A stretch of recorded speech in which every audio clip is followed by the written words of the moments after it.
পবিত্র প্রসাদেই লুকিয়ে মৃত্যু। মন্দির থেকে ফিরেই শুরু মেঘার ভয়ঙ্কর খেলা।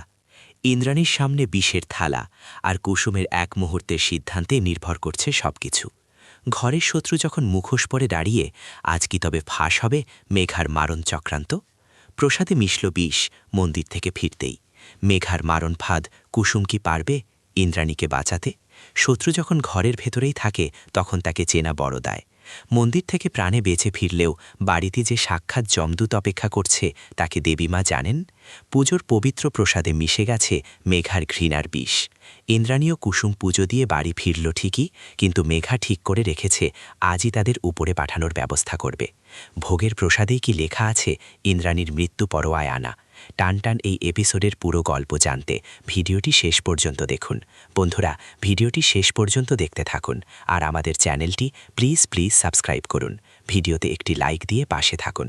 বন্ধুরা, আগামী পর্বে আমরা দেখতে চলেছি এক ভয়ঙ্কর দৃশ্য। মন্দিরের গুন্ডাদের হাত থেকে কোনো রকমে শাশুড়ি মা অর্থাৎ ইন্দ্রাণীকে বাঁচিয়ে বাড়ি ফিরিয়ে আনে কুসুম। ইন্দ্রাণী দেবী হয়তো মনে মনে কুসুমের সাহসের প্রশংসা করছেন, কিন্তু মুখে কিছুই বলছেন না। বাড়ির পরিবেশ যখন একটু শান্ত, ঠিক তখনই শুরু হয় মেঘার পাশল খেলা। জেলে বসে দিদির কুমন্ত্রণা আর নিজের জেদ দুইয়ে মিলে মেঘা আজ মরিয়া। সে ঠিক করে বাইরের শত্রুর দরকার নেই, সে নিজেই আজ ইন্দ্রাণী আর কুসুমের ভবলীলা সাঙ্গ করবে। আর এর জন্য সে বেছে নেয় সবথেকে জঘন্য পথ। বাড়িতে পুজোর আয়োজন চলছে। সবাই যখন ব্যস্ত, মেঘা চুপি চুপি রান্নাঘরে ঢোকে। তার হাতে এক বিষের শিশি।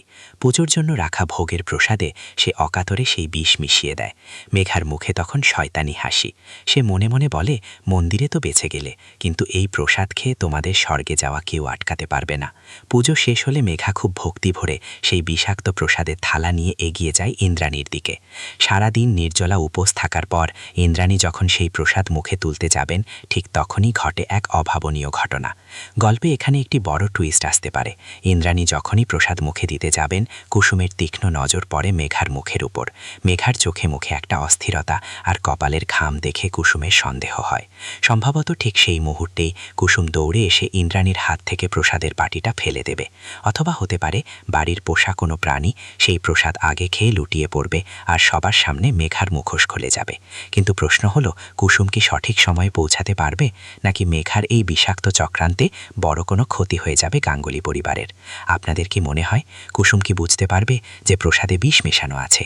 মেঘা কি এবার হাতে নাতে ধরা পড়বে, নাকি দোষ চাপিয়ে দেবে অন্য কারোর ঘাড়ে? ইন্দ্রাণী কি এবার কুসুমকে বিশ্বাস করে মেঘাকে বাড়ি থেকে তাড়িয়ে দেবেন?